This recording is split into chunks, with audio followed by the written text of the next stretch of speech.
그의 능력이 그리스도 안에서 역사하사 죽은 자들 가운데서 다시 살리시고 하늘에서 자기 오른편에 앉히사 모든 통치와 권세와 능력과 주권과 이 세상뿐 아니라 오는 세상에 일컫는 모든 이름 위에 뛰어나게 하시고 또 만물을 그의 발 아래 복종하게 하시고 그를 만물 위에 교회의 머리로 삼으셨느니라. 교회는 그의 몸이니 만물 안에서 만물을 충만하게 하시는 이의 충만함이니라. 아멘. 하나님 아버지, 우리를 그리스도의 머리 대신 이 교회에 우리 그리스도의 몸으로 세워주심에 너무나 감사드립니다. 이 예배의 시간 우리가 나 자신을 뛰어넘고 자신의 불신앙과 불순종을 뛰어넘으며 정말 오직 하나님만 바라볼 수 있는 예배의 시간 되게 하여 주시옵소서. 그리하여서 우리가 정말 이 말씀을 붙잡고 우리가 정말 나 자신을 살리게 하여 주시며 만나는 모든 자들을 살릴 수 있도록 하나님의 말씀이 우리에게 은혜로 풍성하게 채워줄 수 있도록 축복하여 주시옵소서. 말씀 전하신 목사님께 최고의 성령 충만과 오력을 더하여 주사 목사님이 강단에 서실 때마다 하나님이 가장 원하시는 그 언약의 말씀을 우리 성도님들과 우리의 현장에 선포하실 수 있도록 축복을 더하여 주시옵소서. 그래서 그 말씀을 붙잡는 우리가 정말 나 자신을 살리며 현장을 살리는 그리스도와 세계복음화의 언약을 성취하는 증인들로 서게 하옵소서. 감사합니다. 살아계신 예수님의 이름으로 기도드립니다. 아멘. 찬송가 302장 내주 하나님 넓고 큰 은혜는 찬양하신 후에 황덕익 원사님 우리를 대표해서 기도해 주시겠습니다. 찬송가 302장입니다. 내주 하나님 넓고 큰 은혜는 내주 하나님 넓고 큰 은혜는 저 큰 바다보다 깊다. 너 곧 닷줄을 흘러 깊은 대로 저 한가운데 가보라. 언덕을 떠나서 창파에 배 띄워 내 주 예수 은혜의 바다로 내 맘껏 져가라. 왜 너 인생은 언제나 거기서 저 큰 바다 물결 보고 그 빛 모르는 깊은 바다 속을 한번 헤아려 안 보나.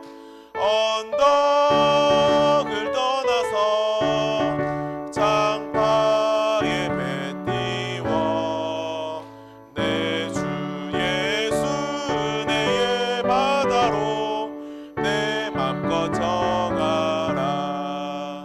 많은 사람이 얕은 물가에서 저 큰 바다 가려다가 찰싹거리는 작은 파도 보고 마음 약하여 못 가네.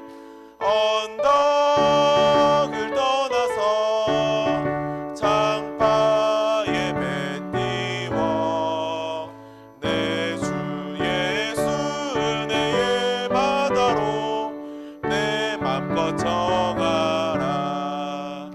자고 가거라 이제 곧 가거라 저 큰 은혜 바다 향해.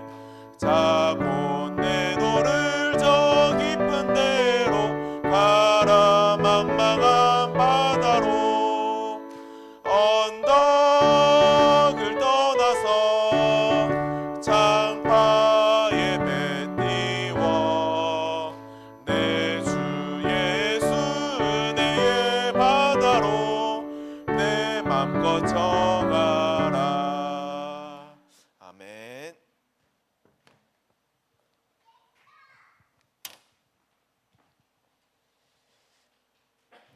하나님, 우리 인생을 하늘에 속한 신령을 복축시키기 위해서 우리 인생을 불러주셨음을 믿습니다. 아버지, 우리 인생이 하나님 앞에 받은 축복이 무엇입니까? 우리 인생이 어디서 왔으며 어디로 가는지 알지 못한 채 영적 저주 가운데 죽을 수밖에 없는 인생이었는데 아버지께서 우리 인생을 찾아오셔서 예수를 그리스도라 고백하게 하시니 참으로 감사를 드립니다. 아버지, 우리 인생이 무엇이간데 하늘의 복을 허락하셨습니까? 이스라엘이 민족의 수가 많아서가 아니요 오직 모든 민족 중에 그 수가 적음으로 또 여호와께서 그 백성을 사랑하심으로 그 종되었던 애굽에서 구원하셨습니다. 아버지, 우리를 영적 이스라엘로 삼아 주시고 하늘의 복을 받은 자로 아버지 우리를 세워 주시니 참으로 감사를 드립니다. 제 종에서 영원한 의의 종으로 우리 인생을 붙들어 주시니 아버지, 이 사실을 날마다 우리 마음판에 새기게 허락하여 주시옵소서. 아버지, 우리가 구원받은 이 인생이 앞으로 누릴 복이 무엇입니까? 우리 한 사람 한 사람을 하나님의 성전으로 삼아 주시고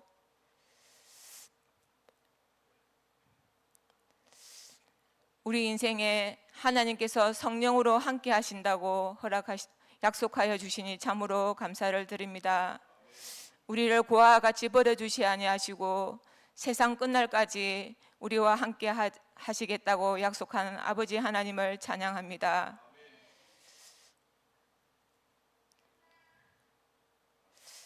하나님,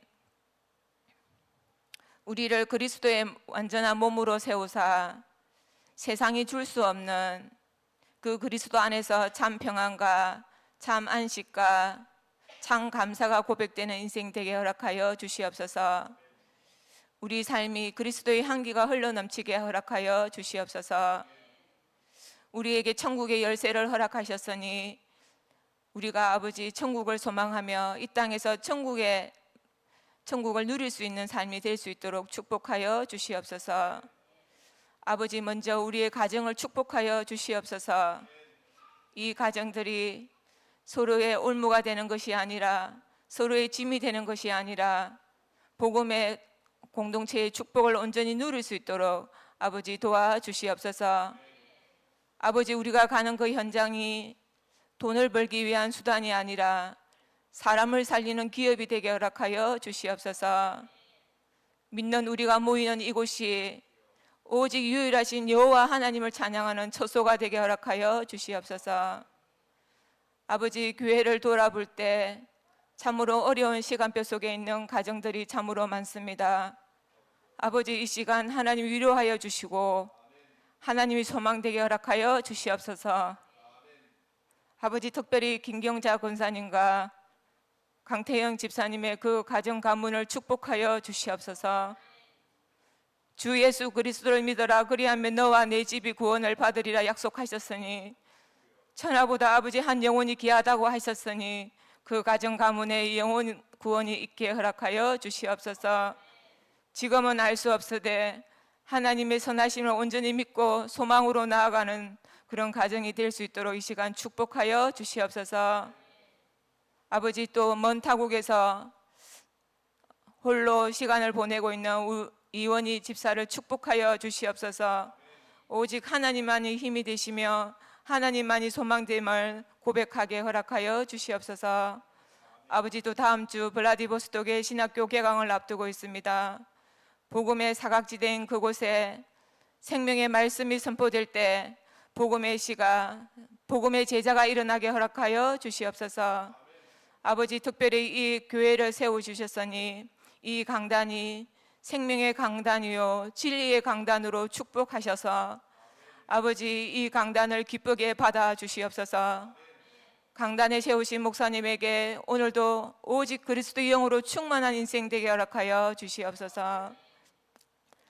아버지, 이 시간 또 우리가 대면으로 비대면으로 또 예배를 드리는 그 각자의 처소 속에 하나님의 능력이, 하나님의 통치하심이, 하나님의 인자하심이 임하는 최고의 시간으로 역사하여 주시옵소서. 우리 인생의 모든 것 되시고 우리 생명의 주관자 되신 예수 그리스도 이름으로 기도합니다.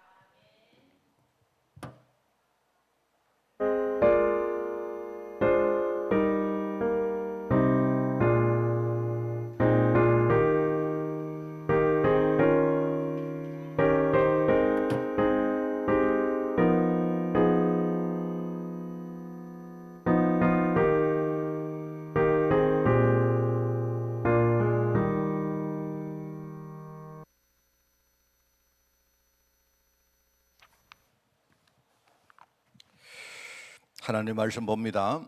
사도행전 9장을 봅니다. 사도행전 9장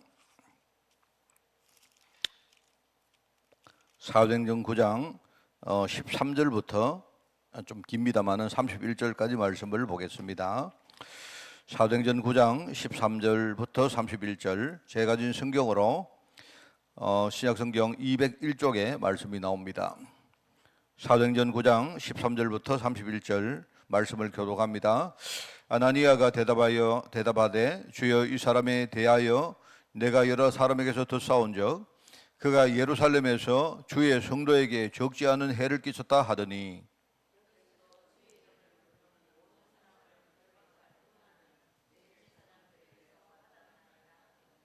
주께서 이르시되 가라, 이 사람은 내 이름을 이방인과 임금들과 이스라엘 자손들에게 전하기 위하여 택한 나의 그릇이라.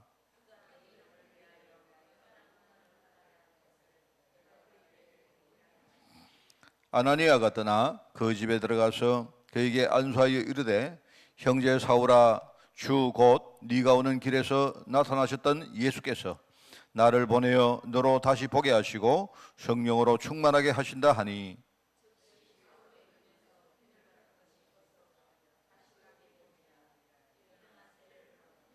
음식을 먹음에 강건하여 지더라.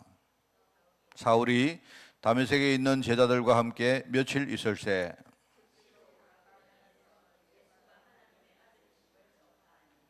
듣는 사람이 다 놀라 말하되, 이 사람이 예루살렘에서 이 이름을 부르는 사람을 멸하려던 자가 아니냐. 여기 온 것도 그들을 결박하여 대제사장들에게 끌어가고자 함이 아니냐 하더라.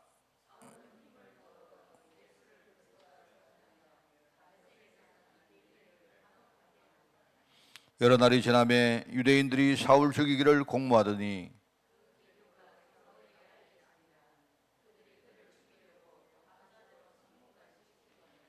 그의 제자들이 밤에 사울을 광주리에 담아 성벽에서 달아 내리니라.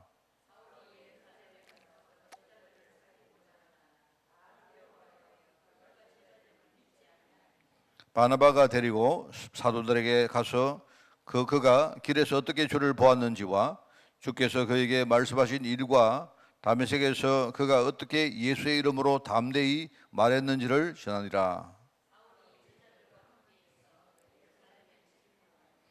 또 주 예수의 이름으로 담대히 말하고 헬라파 유대인들과 함께 말하며 변론하니 그 사람들이 죽이려고 힘쓰거늘.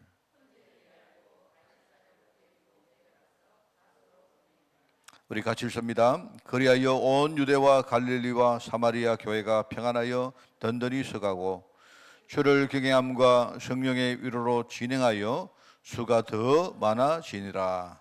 아멘. 자, 오늘 19가입니다. 전도자가 된 사울 이야기입니다. 전도자.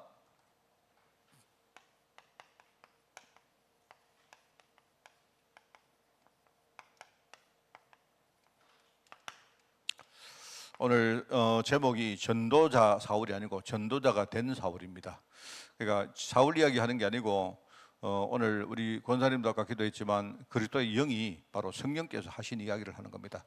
성령께서 이 사울을 전도자로 만드신 겁니다. 그죠? 그래서 오늘 여러분이 이 말씀을 통해서 진짜 우리에게도 똑같지 않습니까? 성령이 나에게 또 우리 교회에 역사하시는데 옛날에도 역사했지만 지금도 역사하시거든요.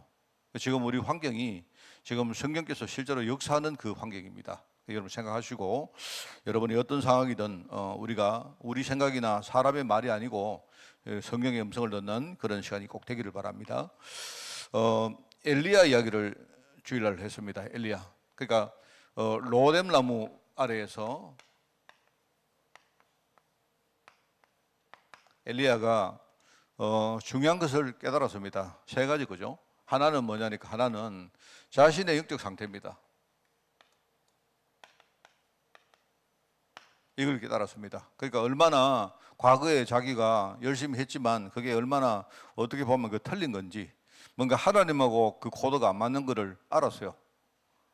그 상태를 알았고요. 그리고 자기 자신이 얼마나 그 뭡니까 보잘것없다는 사실을 알았겠죠. 이걸 알았고 여기서 하나님이 떡과 물을 주시면서 힘을 주셨습니다. 이 힘은 그냥 하나님께서 이 힘 가지고 그냥 네가 뭔가를 이렇게 뭘 해라 그게 아니고요. 중요한 게 뭐냐니까 네가 정말로 하나님의 사명을 이거 회복하는 이거거든요. 그러니까 이 세 가지를 하나님이 사실은 이제 이 사명 회복은 나중에 호렙산에 가서 한 거지만 결과적으로 로뎀 나무에서 하나님이 엘리야를 통해서 이 세 가지를 하신 작업을 이 세 가지 작업을 하셨다는 말입니다. 똑같아요. 그래서 제가 이래 보면서 사람은요 이렇게 우리가 굉장히 힘이 빠졌다고 생각하지만 사람은 속에 에너지가 항상 있습니다. 이게 에너지가 어떤 식으로 나오는가 그게 중요하거든요. 그래서 이제 그 어떻게 보면 바울 경우에 우리가 바울이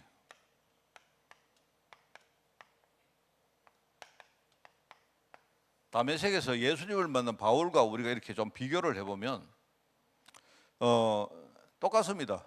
여러분 아마 엘리야도 안 그랬겠습니까? 엘리야가 자기의 영적 상태를 딱 깨닫고 나서 과거에 자기가 얼마나 이렇게 틀리게 생각하고 왔던가를 알고 보통 이제 이 사람은요 뭘 느끼는가 합니까? 부끄러움을 느낍니다.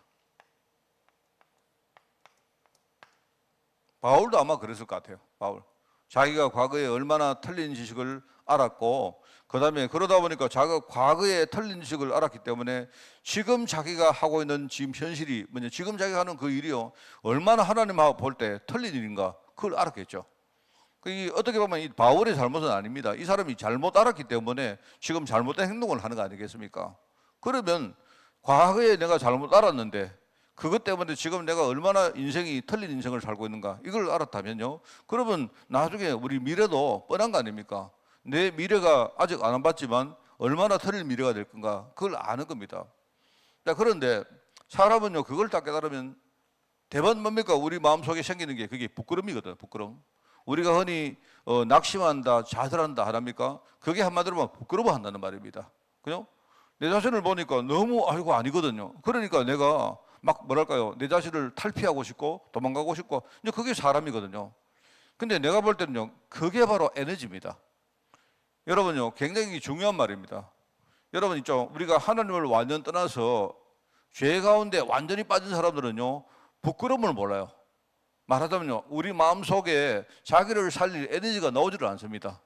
내가 볼 때 창세기 3장의 가장 핵심적인 이야기가 뭐냐니까요. 인간이 하나님을 떠나서 오랫동안 있어버리면요, 나중에 자기 잘못을 깨달았는데도 부끄러워하지 않아요. 좌절을 안 해요. 그게 말하자면 그게 이제 그런 식으로 살다가 그냥 죽는 겁니다. 그게 로마서에 보면 그게 신학에 나오는데요. 그걸 가지고 뭐라 하느냐, 유기라고 말이에요, 유기. 하나님은 유기란 말은 하나님은 그냥 너 그렇게 살다가 죽어라 이럴까요? 하나님이 내버린다 이 말입니다.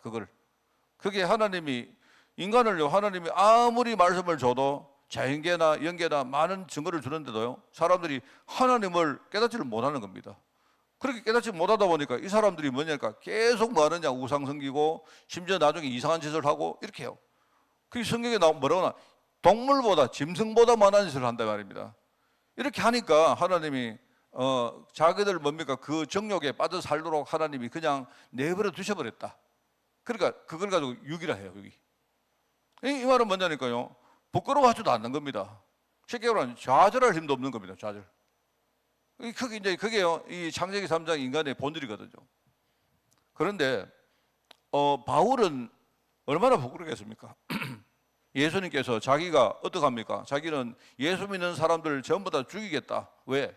예수 믿는다는 건요 하나님의 일에 완전히 위배된다는 사실을 생각하고 자기는 하나님께 쓰임받기 위해서 그들을 뭡니까 핍박하고 죽이려고 했는데 그 가다가 만나는 사람이 누구냐?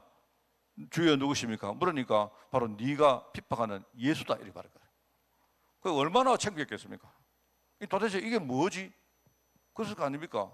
나는 평생 내가 올바른 인생을 산다고 그렇게 왔는데 그런데 한순간에 보니까요 이 사람이 예수님을 딱 만났는데 예수님을 딱 만나고 보니까 뭐냐니까 자기 인생이 얼마나 뭡니까 틀렸고 창피했겠습니까? 그게요 부끄럽습니다. 그런데 우리가 하나님의 인도를 받는다는 게 그게 뭐냐니까 아까도 말이죠 부끄럽게 만드신 분이 누구냐? 성령님이시거든요. 원래 사람도 그렇거든요. 사람도 내가 내 본질 자체가 부끄러워지면요 그거하고 내가 성령 인도받는 거하고 다르거든요. 그런데 부끄러운데 보통 사람들이 어떻게 하면 부끄러워지면 쉽게 말하면 이게 좌절하고 낙심하는 건데요. 이러면 사람들이 뭘 하느냐? 주로 뭐 하느냐? 도피를 합니다. 말하자면 하나님 은혜에서 멀어진 사람들은 전부 다 뭐 하느냐? 도망을 가요. 도피를 해요.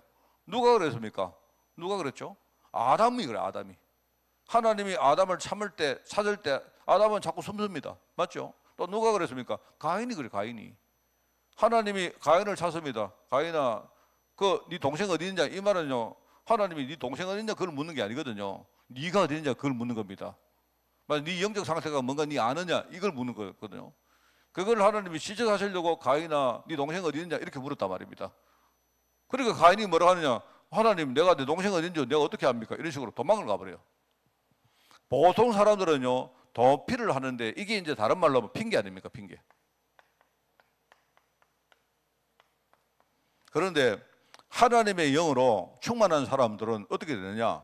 이렇게 하지 않고 갱신을 합니다. 이게 다르단 말입니다. 아마 로뎀 나무 밑에 엘리야도 하나님이 처음에 뭡니까? 엘리야에게 뭡니까? 이렇게 엘리야가 낙심해서 뭐랍니까? 하나님 나 죽여달라. 이 말은요, 죽고 싶다는 뜻이 아니고 자기가 너무너무 힘들다는 말 아닙니까? 그러니까 그 말이 자기 안에 그런 식으로 에너지가 나오는 거예요. 그런데 그때 이 사람은 뭐냐니까 죽여달라는 말은요, 하나님아 힘드니까 도피하고 싶습니다 이 말이잖아요. 나는 그냥 지금 현실을 내가 무시하고 도망가고 싶다 이 말 아닙니까? 근데 하나님이 그렇게 하는 게 아닙니다. 바울이 부끄러웠는데 여기서 중요한 것을 깨닫고 갱신하잖아요. 여러분, 이게 굉장히 중요한 겁니다. 그러니까 주일날 말했던 이 이야기를 조금 더 이렇게 뭡니까? 한 단계 더 구체적으로 제가 말씀을 드리는 겁니다. 그리고 이제 두 번째, 사람들은요, 이렇게 힘을 잃고 나면요, 뭐 하느냐? 갈급해집니다. 여러분, 갈급하다는 말은 이거는요, 에너지가 나온다는 말입니다. 여러분 안 그렇습니까? 여러분, 우리 해보지 않습니까? 회를 먹으러 갔는데, 지난번에 제가요, 그 회를 먹으러 가서 이렇게 뭡니까? 안 하고 회를 먹었는데, 안 하고 회 뜨는 걸 우리가 많이 보잖아요. 좀 약간 징그럽고 약간 그런 말입니다만은요. 안 하고 뭡니까? 머리다가 이렇게 송곳 같은 걸로 콱 찍고는, 예? 그리고는요, 살아있을 때 이 회를 뜨는데, 안 하고 어떡합니까? 이게요, 막 계속 늘거리잖아요, 이게. 그거 뭐냐니까 자기 살겠다는 그 말은 에너지가 그런 식으로 표출되어 오거든요. 여러분, 사람이 갈급하다는 말은 그거는요, 지금요, 자기가 살아야 되겠다는 거거든요. 그러니까 이 돌파구가 없다 보니까 사람들이요, 갈급해 하는 겁니다. 그런데 아마 바울 같은 경우도 굉장히 에너지가 넘치는 사람이었던 것 같아요. 우리가 뒤를 쭉 보면 이 바울의 성적이 굉장히 뭡니까? 사람이 이렇게 조용하고 이런 것보다는요, 굉장히 과격하고 뭐랄까, 굉장히 이 사람이 아주 액티브하다. 우리 흔히 말하면 패시브하지 않고 액티브하다 이 말은요, 굉장히 적극적이고 능동적이고 이런 사람이거든요. 그러니까 아마 이 사람이 자기의 부끄러움을 깨닫고 나중에 정말로 예수님이 그렇다는 사실을 깨닫고 나니까 얼마나 사람이 자기가 갈급했겠습니까? 그러니까 이 갈급했다는 말이죠. 그 사람은 갈급하면 어떻게 하느냐? 막 여기저기 막 뭔가를 샀습니다. 이것도 해보고 저것도 해보고 뭡니까? 모든 사람이 누가 말하면요, 그거 평상시에는 듣지 않은 사람이요, 누가 이렇게 갈급한 사람은요, 이렇게 이야기 쓱 하면요, 막 거기 찾아갑니다. 그래서 제가 옛날에 내 친구 하나 이야기를 들었는데, 그 친구 집에요, 내가 그 친구 이야기가 아니고 내 친구 집의 부모님 이야기를 다른 사람에게 들었어요. 들었는데 뭐냐니까, 이 친구 부모님이 뭐냐니까요, 한의 사는 집인데, 얘 친구 어머니가 어떻게 하느냐, 뭘 하는가 하니까요, 병원마다 돌아다니면서, 그죠? 병원에 가면, 여러분 병원 대기실 같은 데 가면요, 아픈 사람들 꽉 있거든요. 그 사람들이 주로 이제 여기도 가보고 저기도 가보고 막 했을 거다 말입니다. 그래서 거기 가서 뭐 하느냐, 이제 어디 가면 영한 예컨대요, 어떤 의원이 있다, 이렇게 이제 선전하는 겁니다. 그러면 이제 사람들이요, 이 갈급한 사람들은 그 이야기를 듣고도 막 온단 말입니다. 그래서 돈을 많이 벌었다는 이야기를 제가 들은 적이 있어요. 들은 적이 있었는데, 갈급한 사람은 그렇습니다. 갈급한 사람은 이것도 해보고 저것도 해보고 막 하는데, 그런데 이게요, 보통 사람들은 이렇게 여러 가지 뭡니까? 막 여러 가지 뭐랄까요? 막 여러 가지. 자기 나름은 막 여러 가지 열심을 다 부려보는데, 여러분 성령께서 인도하시는 사람은 뭐 하느냐? 하나에 올인합니다. 한 가지.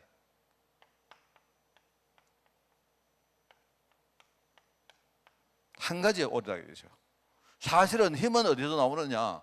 사실 여러 가지에 우리가 뭡니까? 막 열심을 부리고 하는 것보다 한 가지에 올인할 때 여기서 힘이 나오는 거예요.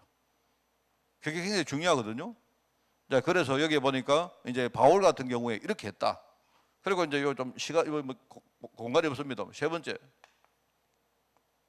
엘리야가 나중에 어떻게 합니까? 엘리야가 호렙산에 가서 하나님의 사명을 회복하잖아요.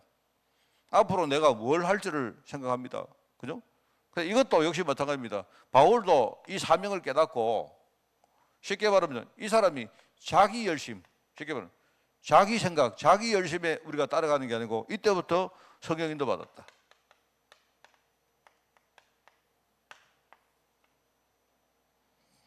그러니까 엘리야 같은 경우에 하나님이 로뎀나무 밑에서 이렇게 하셨는데, 내가 볼 때 보통 사람도 다 이렇습니다. 우리가 하나님 은혜 밖에 있는 사람도 다 비슷해요. 비슷한데, 그죠? 그런데 이제 한 단계 우리가 더 들어가서 이렇게 되어질 때, 바울은 진짜 성령에 뭡니까? 충만 받았던 사람이기 때문에 이 사람은요, 도피하지 않고 오히려 자기 자신을 갱신하는 쪽으로 갔다. 이게 첫 번째고요. 두 번째는 뭐냐니까, 갈급한 에너지가 막 나올 때 뭔가 여러 가지를 찾고 그래 한 게 아니고요, 오직 한 가지, 바로 뭡니까? 우리 아까 권사님 기도 안 했습니까? 예수가 그렇다는 사실을 우리가 깨닫는 게 이게 얼마나 큰 축복인지 몰라요. 이게 여러분 교회 다니면 다 아느냐? 그렇지 않습니다. 여러분 저도 마찬가지거든요. 우리가 예수님 그리스도 이야기 뭐 얼마나 많이 들었습니까? 그런데 어느 날 이 예수가 그리스도라는 사실, 이 사실이 이게 내 인생에 얼마나 중요한가, 이걸 깨닫는다는 게, 이건 하나님의 뭡니까? 특별한 뭡니까? 은혜입니다, 그게. 그래서 그 한 가지에 올인했다 말입니다. 여기서 뭡니까? 모든 힘이 다 나오는 거예요. 오히려 사람들이 여러 가지 막 열심을 부리면요, 오히려 우리 속에는 힘들이 자꾸 분산됩니다. 그렇습니다. 그리고 나중에 바울이, 오늘 여기 안 나옵니까? 아나니아 통해서 들었겠죠. 그죠? 이 엘리야가 나중에 뭡니까? 호렙산에 가서 들었듯이 아나니아가 뭐라 합니까? 아나니아, 이거 오늘 아까 앞에 나오는 이야기는 바울이 직접 들은 이야기 아니거든요. 아나니아가 그 말을 듣고 여기 나오지 않습니까? 아나니아가 들었는데, 아나니아가 뭐라냐? 이 사람은 내 이름을 이방인과 그리고 임금들과 이스라엘 자손들에게 전하기 위하여 택한 나의 그릇이다 이랬습니다. 그러면서 뭐 앞으로 이 사람이 얼마나 복음 전하는데 고난 받을 걸, 그거는 네가 생각할 거 없다. 앞으로 이 사람이 진짜 복음 전하다가 사실로 얼마나 많은 어려움을 당하고 고난 당하는 거, 그거는 내가 다 알고 있기 때문에 그 이야기를 합니다. 그 이야기를요, 아나니아를 통해서 들은 거예요. 그러니까 이 사명을 깨달았단 말입니다. 마치 이 엘리야가 바알에게 무릎 꿇지 않는 7,000명의 제자를 내가 숨겨놨다. 네 그 제자를 찾아라. 그것처럼요, 앞으로 내가 너를 모든 민족과, 그죠? 모든 임금들과 그리고 모든 사람들 앞에 내가 보낼 건데, 네가 어떤 고난을 받고 어떤 시련을 가져도 앞으로 내가 이 일을 할 것이다. 이걸요 자기 사명으로 깨달은 겁니다. 우리 흔히 말하는요, 세계 선교, 세계 복음 하는 거 아닙니까? 그래서 그때부터요, 자기 열심을 부리고 어떤 뭡니까? 자기 방법을 타는 게 아니고요, 진짜 성령인도 받은 사람이 이게 바울입니다. 자, 그래서 오늘 이 세 가지를 생각하면서 오늘 말씀을 좀 볼까 합니다. 서론에 보니까 아나니아를 통해서 사울은 부활하신 주님의 더욱 확실한 증거를 보게 됐다. 이 말이요, 좀 구체적으로 말하면 이 세 가지를 말하는 겁니다. 그래서 제가 볼 때 바울이 쉽게 말하면 바울이 좋은 전도자다, 이것보다 바울을 불러서, 그죠? 전도자로 만드신 분이 누구다? 바로 성령님이시다. 이 바울이 뭐냐니까, 부름받을 때부터 성령이 충만 받았기 때문에 이 사람이 도피하지 않고, 그죠? 이 사람이 갱신하게 되었고, 이 사람이 뭐냐니까 여러 가지 열심을 부리는 게 아니고, 여러분 바울은요 그런 열심이 있는 사람입니다. 그런데 이 사람이 진짜 예수 그리스도 한 가지에 여러분 이 사람이 올인했다 이 말이에요. 그리고 이 사람이 나중에 사명 감당할 때 자기 힘 가지고 하는 거 아니죠. 성령인도 받았다 이 말입니다. 이 사람이 참 그거 보면요, 내가 참 그 사도행전을 읽으면서 감동되는 게 뭐냐니까, 우리가 생각할 때 바울은 굉장히 준비된 사람으로 보이죠. 준비된 사람이 맞는데, 근데 준비되기도 했지만 뭡니까? 준비를 하나님이 계속 시켜갑니다. 심지어요, 이걸 보면요, 바울이 복음 전하다가 얻을 때 사도행 14장도 나오고 16장 나오거든요. 밤에 이 사람이 막 이렇게 기도하는데 얼마나 큰 두려움이 오고 막 그래요. 근데 그때마다 하나님이 힘주시고 그래 안 합니까? 그게 내가 볼 때 하나님이 어떻게 하느냐, 이 사람의 뭐냐가 틀린 것들을 자꾸 하나님이 깨는 작업을 하시면서 이 바울이 계속 쓰임받도록 하나님이 하시는 거예요. 그게 이 하나님 주시는 증거라고 봅니다. 그래서 여기 이제 이 사람이 그거 하다 보니까 육신 건강도 회복되어지고, 그죠? 그러면서 그런 식으로 하면서 바울이 나중에 이름도 사울이 아니고 바울로 바뀌고 뭐 그리스도의 예수 그리스도의 증인되었다 하는 그 말이죠.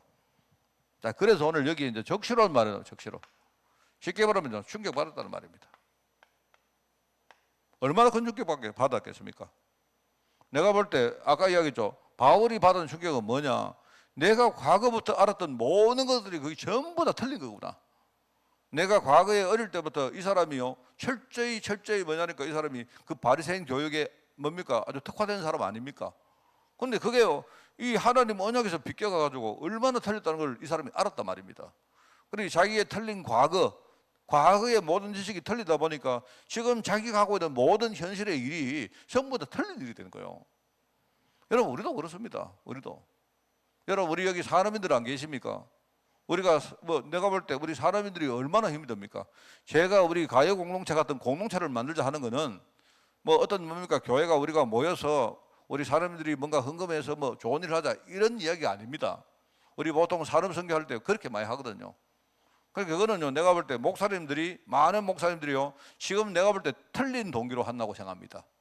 왜요? 교회가 뭘 하려고 하다 보니까요, 돈이 많은 사람이 누구냐? 주로 사람인들이거든요.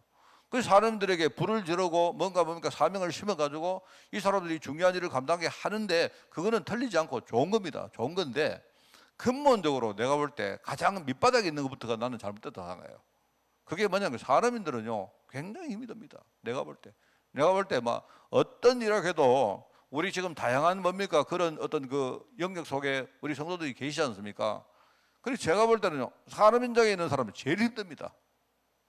뭐가 힘드냐? 우리가 돈을 버는 것도 힘들지만 현장에 딱 들어가면요, 신앙시키는 자체가 힘들어요. 왜냐니까 지금 산업 현장은 전부 다 불신앙 현장이거든요. 우리 흔히 말하는 창세기 3장, 6장, 그 11장 그게 거기 다 있습니다. 그 안에. 이걸 이긴다는 게 쉽지 않아요.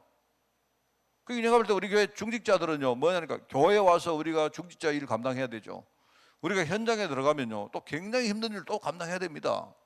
그러니까 여러분들이 현장으로 갈 때에 내가 진짜 내가 선교사하고 현장 목회자 이 정도 결기를 안 가지고 들어가면요, 우리는 판판이 깨지게 됐단 말입니다. 그걸 알아요, 제가. 그래서 우리가 이거부터 하자는 말입니다. 이거부터. 우리가 돈을 많이 벌어서 뭔가 헌금을 많이 해서 뭔가 중요한 일을 하고 그거는 나중 일이고, 그거는 나중에 되어지면 되어진 대로 하는 일이고, 사실 어떻게 보면요, 많은 공동체가 있는데, 그죠? 이 공동체 중에 우리가 가장 중요하게 해야 되는 게 이게 사람인 공동체입니다. 뭐 중요하게 생각하지만요, 그런데 제가 이렇게 가만히 있는 이유가 이게요, 정말로 뭐냐니까 소수지만요, 그 어떤 그 공동체를 이끌어가는 중요한 멤버가 없으면요, 이게 이 순탄하게 흘러가지가 않습니다. 제가 볼 때. 그래서 제가 기다리다 보니까요, 이제 굉장히 오랫동안 기다린 것 같아요. 이게 그렇습니다. 이게. 그래서 우리가 충격받았다는 말은요, 이게 얼마나 사람들 누구나 안 그렇습니까? 다 전부 다 우리가 결혼하고 할 때는요, 내가 나중에 직장 잘 다니고 돈 많이 벌어서 우리 자식들 잘 키우고 우리 가족 행복하게 만들고, 또 내가 어떤 여건이 잘 되어지면요, 내가 그거 가지고 내가 기부도 많이 하고 헌금도 많이 해가지고 뭐 다 그런 생각하는 거 아닙니까? 그게 틀리지 않고 맞거든요. 그런데 맞는데, 그 자체는 맞는데 뭐가 한계가 빠지니까, 하나님 언약이 빠지니까 그게 전부 틀린 게 되는 거예요. 그러니까 결과적으로 전부 다 나중에 한참 가보고 뭐냐, 내가 뭘 먹을까, 뭘 입을까, 맨날 그것 때문에 사는 거예요, 우리 인생이. 그게 아닌데, 우리가 과거의 모든 지식이 이게요, 전부 다 틀렸다는 사실에 이 사람이 충격받은 겁니다. 그러니까 여러분, 내 현실, 지금 내가 하고 있는 일이죠, 일. 내가 하고 있는 일, 나의 모습, 이게 전부 틀린 겁니다. 그러면 뭐 안 가봤지만 미래. 미래는 뻔합니다. 미래는 전부 다 뭐냐니까 내가 육신 때문에 살 거 뻔하거든요. 그래서 제가 늘 이야기하지만 지금은 우리나라 이렇게 환경만 봐도 하여튼 내가 우리나라가 굉장히 뭡니까 이렇게 뭐를 볼 수 있는 좋은 뭡니까 나라입니다. 왜냐 우리나라가 압축 성장을 해왔고 제가 볼 때는 그래요. 제가 볼 때 60년대 70년대 굉장히 뭐냐면 그 당시에 허리띠를 막 조고 그죠? 사람들이 해보자 잘 살아보자 해가지고 압축 성장을 해왔고요. 그때 굉장히 그때는요 굉장히 성장률이 굉장히 높았습니다. 그때는. 지금은 여러분들이 생각하면 깜짝 놀랍니다. 지금하고 성장률이 그 당시에요 한 10배쯤 차이 났어요. 지금 굉장히 우리나라가 성장률이 높았습니다. 그래서 높았는데 이제 이걸 우리가 보니까 한 90년대 2000년대 오면서 그 과실을 조금 우리가 따먹으려고 하다 보니까요 우리나라가 이렇게 뭐냐니까 이렇게 지금 그때 여러 가지 풍파도 치고 쉽게 말하면 양적 성장을 해왔는데 성장은 분명히 해왔는데 그 내면에 보니까요 굉장히 허점들이 많았단 말입니다. 그래가지고 그 허점들이 이제 막 터져 나오고 그래서 성장도 하지만 또 그것 때문에 무너지기도 하고 이제 그게 내가 볼 때 한 90년대 2000년대 오면서 그랬던 거예요. 그런데 제가 볼 때 지금은요 우리 2010년대 한 20년 쭉 보면요 지금은 옛날에 그 압축 성장의 열매를 지금 우리가 따먹습니다. 따먹는데 이제 문제는 뭐냐니까 지금 아주 피크라고 봐요. 피크. 근데 문제는 앞으로는요 성장률이 굉장히 빠른 속도로 내려갈 수밖에 없습니다. 그게 우리나라 상황입니다. 이게요 그런데 경제 상황인데 제가 볼 때 그게 경제 상황인데요 그게 우리의 영적 상황과 똑같아요. 똑같습니다. 뭐냐니까 옛날에 우리가요 한 60년대 70년대 이때는 어떻게 됐느냐 여러분 아십니까? 그때는요 사람들이 이렇게 뭡니까 뭐를 우리가 교회 와서 뭘 요구하고 그런 거 없습니다. 우리가 아주 순수하게 하나님께 우리가 뭘 드리고 이랬던 시대입니다. 그때는 똑같아요. 말하자면 전부 다 우리 허리띠를 졸라매고 우리가 좀 밥을 잘 못 먹어도 앞으로 미래를 위해서 우리가 진짜 앞으로 해보자 으쌰 이랬는데요 신앙도 똑같았다니까요. 근데 신앙도 그런 식으로 뭡니까 우리나라 한국 교회가 굉장히 성장을 했는데 그 당시에 양적 성장을 한 거예요. 이게 90년대 2000년대 오면서 어떻게 됐냐 이제 교회 안에 여러 가지 뭡니까 실적 부분에 문제가 막 터지기 시작하는 겁니다. 여전히 양적으로는 성장하지만 그죠 실적인 부분이 굉장히 뭡니까 발목을 잡는 시대가 그 시대였습니다. 근데 지금은 뭐냐 지금은 이 실적 부분이 아주 뭐냐니까 교회 안에 적나라하게 드러났어요. 그러다 보니까 어떻게 됩니까? 이제는 더 이상 양적 성장도 멈췄습니다. 이미 이제 내가 볼 때 영적으로 볼 때 성도들 한 사람 한 사람의 영적 뭡니까? 그 신앙 상태도 그렇고 교회 지금 상태도 똑같아요. 이제는 교회는 지금요 굉장히 빠른 속도로 밑으로 떨어지게 합니다. 그렇습니다.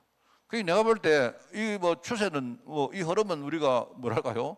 이거는 막을 수가 없지만 그런데 하나님의 역사는요 멈추지 않기 때문에 지금 이 시대에 우리가 어떻게 될까 그걸 우리가 생각해야 되는 겁니다. 똑같아요 여러분. 그래서 지금은 우리가 뭐 하느냐 교회를 양적으로 성장시키는 그거는요 목사들이 굉장히 바보짓을 하는 겁니다. 그게 우리가 전도한다고 하면서 뭡니까 막 자꾸 우리 뭡니까 우리 뭐랄까 우리 조직을 키우고 이거는 굉장히 바보짓 하는 거예요. 그게 아니고요 한 명이라도 좋으니까 지금은요 다음 시대를 뭡니까 살아갈 수 있는 그런 제자 키우는 사역을 지금 해야 돼요. 그게 내가 볼 때 이 엘리야 시대에 하나님이 하신 것이지만 그죠? 이게 진짜 지금 우리나라 한국을 보면요 굉장히 그게 보입니다. 아 한국은 진짜 제자 이거는요 우리 교회뿐만 아닙니다. 산업도 마찬가지고 문화도 마찬가지고 뭐 하느냐 정말로 한 사람 제자를 키워놓으면요 그게 이 시대를 다음 시대를 이끌어가는 거예요. 여러분 보십시오. 그래서 뭐 예를 들어 우리 최근에 얘기 안 합니까? 우리나라에 예컨대 뭐 반도체 사업을 뭐 육성해 놓으니까 말하자면 이 반도체 뭡니까 뭐 삼성전자, SK 하이닉스 이 두 개가요 우리나라 주식시장에 뭐라고 합니까? 내가 볼 때 시가총액의 절반 이상을 차지한 거예요.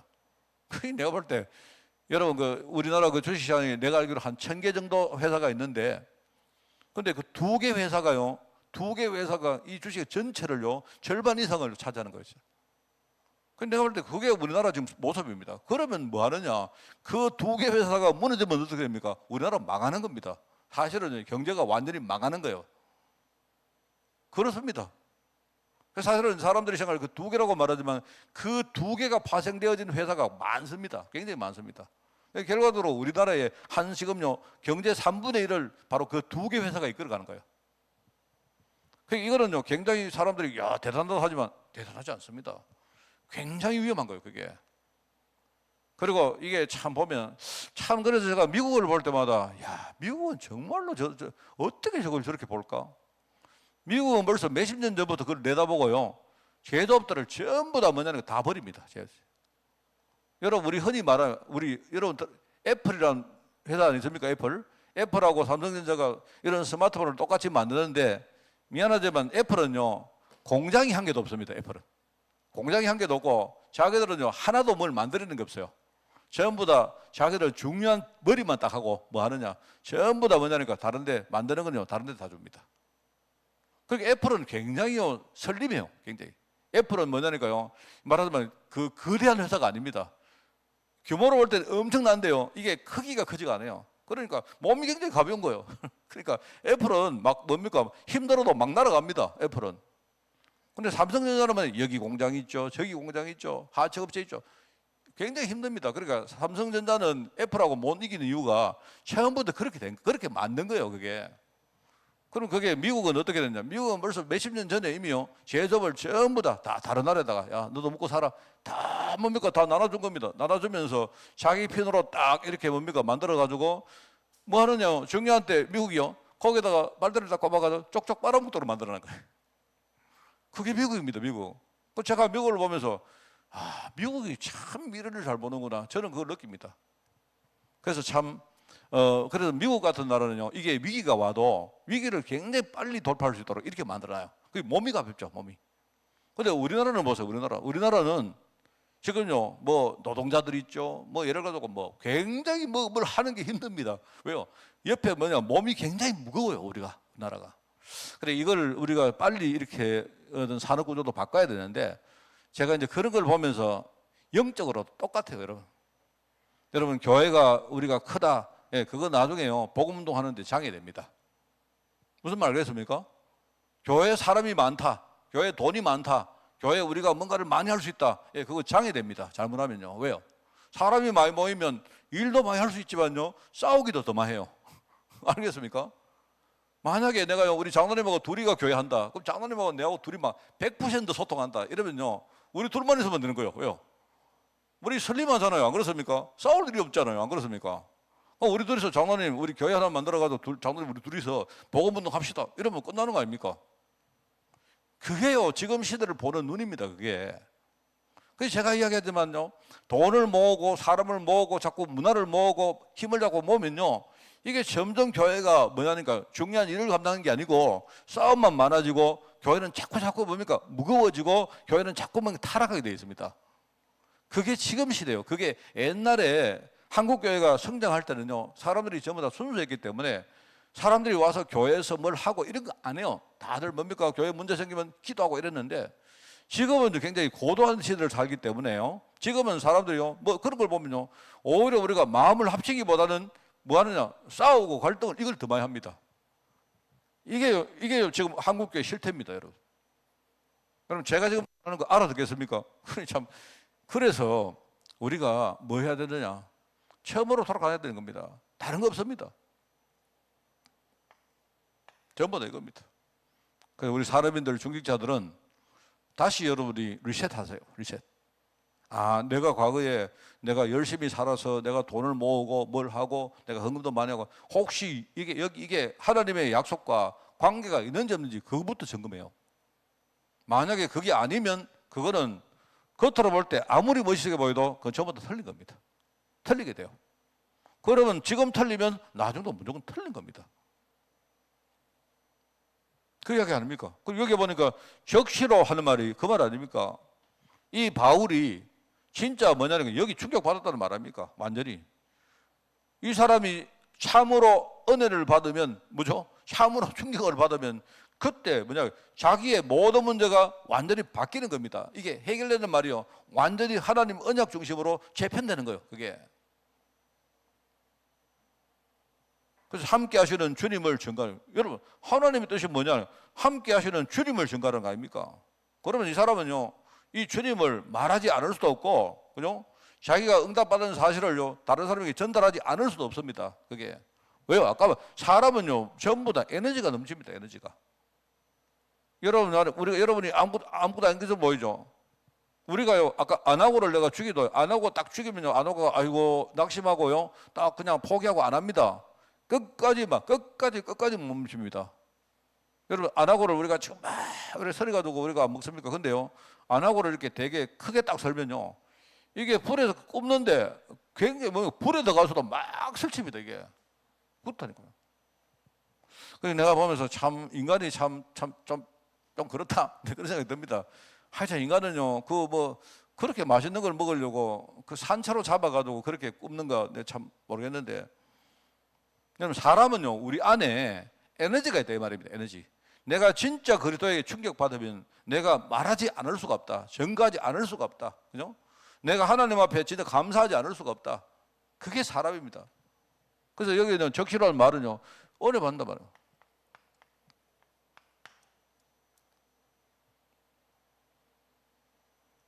그리고 사울이 전가한 예수 그리스도 바로 그 내용입니다.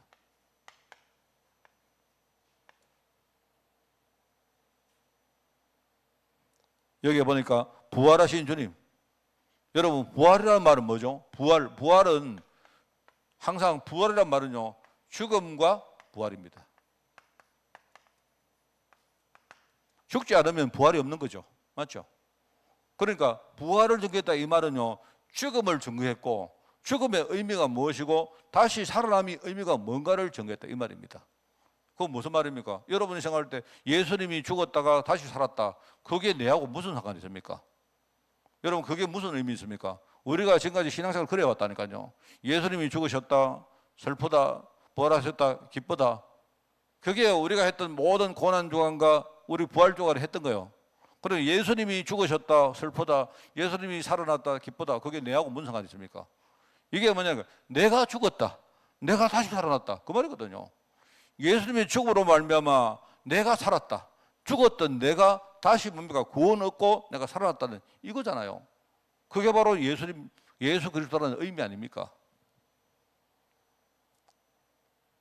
이게 뭐냐니까 이게요 과거의 모든 율법을 하나님이 성취했다. 이걸 깨닫고 보니까요 창세기 3장 이후에 모든 성경의 내용들이 그요 안에 나오는 사건과 사람과 여러 가지 뭡니까 뭐 어떤 제식과 이런 것들이 전부 다 바로 이것만 했구나. 율법과 구약을 성취하신 그리스도, 그죠? 이분이 바로 우리가 믿을 대상인 겁니다.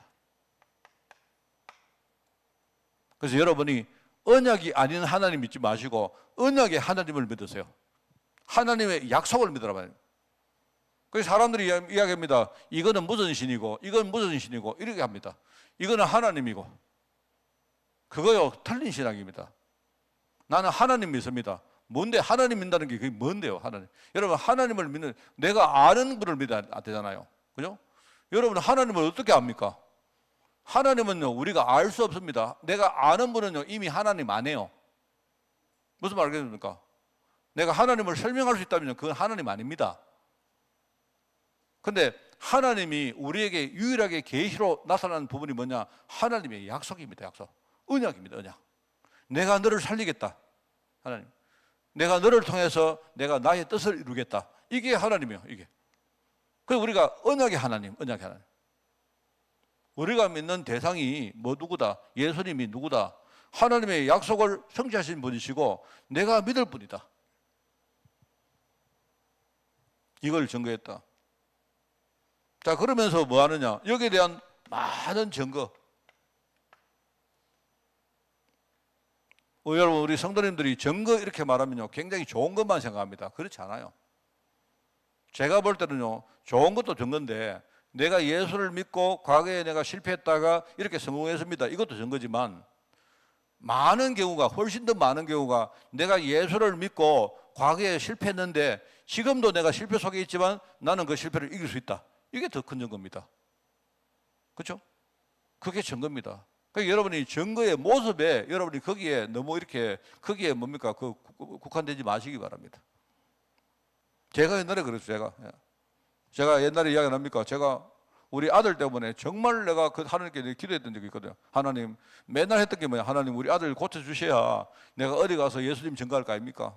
내가 그래도 뭡니까? 가슴 좀 열고 봐라. 우리 아들이 옛날에 이렇다가 이랬다. 이렇게 내가, 그래 내가 안 합니까? 그 하나님 아무리 내가 이야기해도 내가 기도가 못하는지 몰라도 하나님이 조금 더 이렇게 뭡니까? 안 해요. 그런데 문제 제게는요, 증거가 뭐냐니까 어느 순간에 내가 알았어요. 제가. 하나님이 내게 그게 아니라는 거 알았습니다. 저는 우리 아들이 그래도 괜찮고 내가 경제적으로 실패도 괜찮고 내가 진짜 복음 계도로 내가 누리니까요, 내가 괜찮다는 사실을 알았습니다. 오히려 증거는요, 그게 더 큰 증거입니다.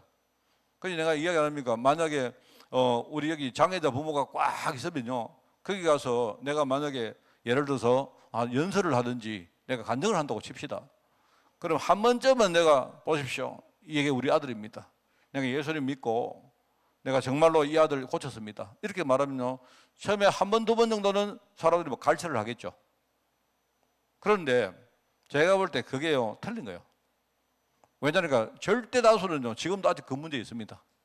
그러니까 이 사람들이 내가 간증할 때는 이 사람들이 마음을 열지는 모르지만 제가 볼 때 두 가지가 문제가 있어요. 하나는 뭐냐니까 이 사람들은 그때부터 뭘 보느냐, 내가 전하는 예수를 보는 게 아니고 그 예수님 때문에 살아난 우리 아들을 볼 가능성이 있단 말입니다. 그게요, 첫 번째 좀 내가 잘못된 생각이고, 그리고 하나님은 복음 깨닫게 하시려고 절대적으로 많은 사람에게 지금요 여러 가지 문제를 줍니다. 현장에 가면 문제 때문에 뭡니까 막 문제 속에 빠져 있는 사람들보다, 그죠? 실제로 뭐냐니까 문제를 해결하는 사람이 훨씬 적어요. 그죠? 그렇기 때문에 만약에 그 사람들에게 예수 믿고 당신들도 부자 되고 당신 문제 해결해라 하면요, 그 사람은 일시적으로는요 기대를 가질 줄 모르지만 그 사람들이 복음을 향해서 나갈 가능성이 별로 없습니다. 제가 그걸 현장에서 많이 봤다니까요. 그게 좋은 겁니다. 그러면서 이게 이때부터 이 안에 엄청난 힘이 있고 권세가 있다는 사실, 이걸 증거했다 바울이. 그게 내용입니다. 그래서 이렇게 증거할 때에 현장에 나타나는 역사입니다. 역사. 그러니까 우리는 이 역사를 너무 한쪽으로만 생각하지 마시기 바랍니다. 일단 듣는 사람들이 다 놀랐다, 이 말은요,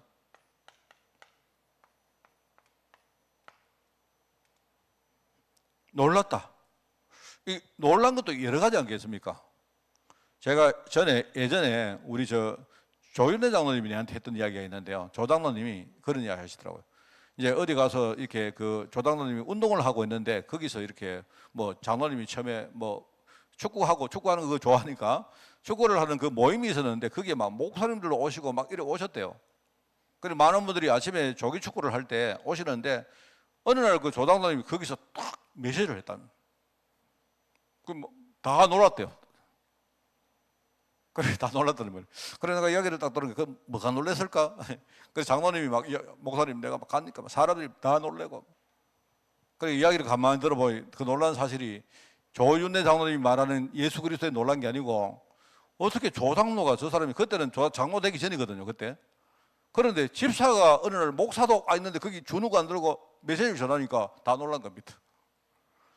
그러면서 어떤 사람이 그 조 장로님 친구가 조 장로님 보고 하는 말이요, 와 여기 목사도 있는데 야 목사보다 네 설교 더 잘하네, 이렇게 말하더래요. 그게 다 놀랐습니다. 그러니까 놀랐는데 우리가 놀래켜야 될 거는 그런 게 아니거든요 사실은. 그죠? 그 사실은 조 장로님이 다른 건 몰라도 메시지는 참 잘하거든요. 왜냐하면 조 장로님이 자기가 스스로 뭡니까 그런 어떤 그 영적인 뭐 저주 재앙 속에 살아왔기 때문에 다른 거 몰라도 아주 그 구원의 길과 이 영적 메시지 굉장히 이렇게 잘 정리되어 있어요 장로님이. 그래서 장로님이 그 얘기 딱 하는데 보니까, 그래 내가 그때 장로님 보고 조 장로님 하면 기억 못 할 겁니다. 한참 전이가지고 장로님 그 사람들에게 한 명 한 명 이제 놀래키으니까 놀란 사람들 전부 한 명씩 불러가지고 한번 이렇게 건드려 보세요.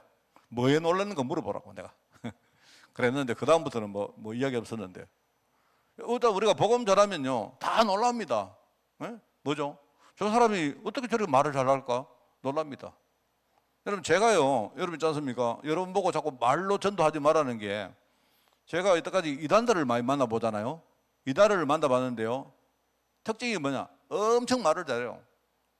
한 번은 제가 어떻게 운동하러 가다가 어떤 뭡니까 강가에 이렇게 뚝을 가는데 어떤 할머니 한 분이요, 탁 거기에 이제 있는데 내가 볼 때 파수꾼 하는 거 보니까 그게 이제 여호와 증인입니다. 여호와 증인인데 그래 이제 뭘 나눠주는 겁니다. 나한테 나눠줬어요. 내가 운동하러 가는데 막 나눠줬는데 떡 받아 보니까 이제 뭐 쭉 서인 겁니다. 이렇게 그래서 내가 이야기를 붙였어요. 그래 내가 이제 이야기를 붙였는데 사실은 내가 할머니로 보이기 때문에 이분이 내가 이야기를 하면 할머니니까 뭘 알겠나 싶고 했는데요. 내가 뭐 한마디 딱 던졌는데 이분이 막 갑자기 막 와 얼마나 말을 잘하는지. 그러니까 내가 볼 때 아 그렇구나. 여러분 우리가 말을 잘해서 복음 전하면 상대방들은요 그게 놀랍니다. 놀랐는데 내가 전하는 그 말의 내용보다 내가 말하는 모습 보고 놀랍니다. 이 사람 어떻게 이런 말 잘하나. 내가 그 할머니 이야기하는 거 내가 하나로 들었겠습니까? 더 안 들었겠죠. 그 할머니 얼굴을 보고 입을 보니까요 말을 막 얼마나 진짜 우리 교회 여기 앙원사님 우리 조건사님 같은 그런 분이요. 근데 이분이 그래 보이는 분이요 말을 얼마나 잘하는지 내가 보면서 계속 쳐다봤더니 야 말 잘한다. 사람들 놀랍니다. 그런데 놀라면서 뭐냐니까 이 유대인들 같은 경우 있죠. 자기들의 뭐랄까요 자기들의 뭔가를 깰 수가 있어요. 이게 말하자면 이게 뭐냐니까 바울 이야기를 들으면서 유대인들이 뭔가 막 이렇게 뭐랄까 뭐 자기들 기존 생각이 막 무너지는 겁니다. 파괴되는 겁니다. 이게. 자 그런데 그 중에 어떤 사람들은요 여기서 하나님 은혜를 맛본 사람 있죠. 그게 현장에 일어나는 역사들입니다. 그죠? 그러면서 이때부터 주님을 따르는 제자가 일어나고 이 사람들이 모여서 교회를 이루게 되고 이런 일들이 벌어지는 겁니다. 그죠? 그러면서 이제 나중에 이게 확산되는 거 아닙니까?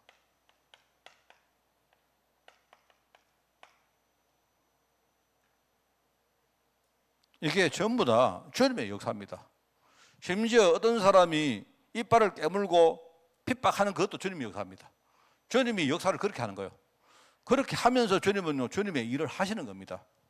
그러니까 우리에게는 아무것도 문제 안 돼요. 진짜 내가 복음에 충격받으면 끝입니다. 그런데 여기서 뭐 하느냐? 바로 사단이 활동을 하죠. 알죠, 우리가. 사단이 직접 또 활동하지만 유대인들을 통해서 또 교회 안에 여러 가지 내부 시험 이런 거 통해 가지고 계속 하나님 언약을 방해하려고 사단이 계속 역사합니다. 그러나 끝이 아니죠. 사단도 역사하지만 하나님도 역사하세요. 하나님이 교회를 보호하시고 끝까지 하나님은요 하나님의 일을 해 나가시는 겁니다. 여러분 여기에 부름받은 저와 여러분 그죠? 늘 이야기하지만 아까 우리 권사님 기도를 들으면서 그래 우리가 참 결정적인 순간에 어떻게 우리가 하나님 은혜로 예수님이 그렇더라고 그렇게 고백했던가. 그거는요 내가 잘 알아서가 아닙니다. 또는 내게 복음 전하는 분이 말을 잘해서가 아닙니다. 어떻게 그 시간에 어떻게 하나님이 나에게 은혜 주셔가지고 내가 마음을 열고 예수님이 진짜 그리스도입니다. 내 모든 문제 해결할 수 있는 분입니다. 라고 내가 어떻게 생각했는지 여러분 그게요 큰 축복이고 은혜입니다.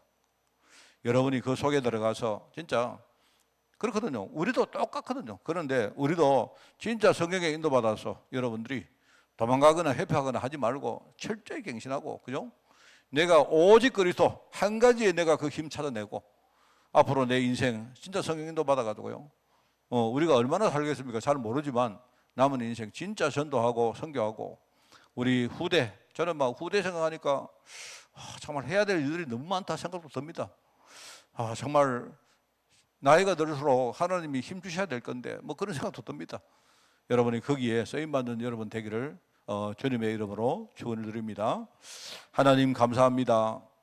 정말 부족한 저희들을 부르사 정말 정류한 때에 예수님만이 그리스도라고 신앙 고백하게 하시고 특별히 베드로에게 주신 그 축복들을 우리에게 주사 영적으로 싸워 이기며 또 하나님 축복 가지고 앞으로 사명 감당할 수 있도록 저를 은혜 주시니 너무나 감사드립니다.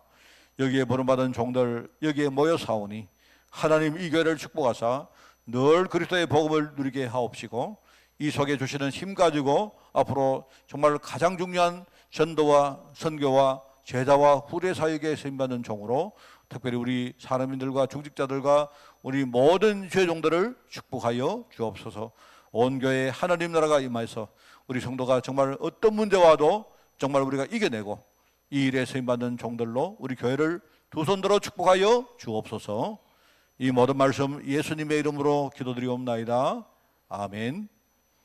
우리 주 예수 그리스도의 은혜와 하나님의 그 놀라운 사랑하심과 성령님의 지금 함께 하심이 오늘 성령의 인도받기를 소원하는, 또 그래서 하나님의 손에서 붙잡혀 우리가 정말 하나님이 가장 원하시는 그 일에 쓰임받기를 원하는 우리 모든 죄종들 머리 위에 지금부터 영원까지 항상 함께 계실지어다.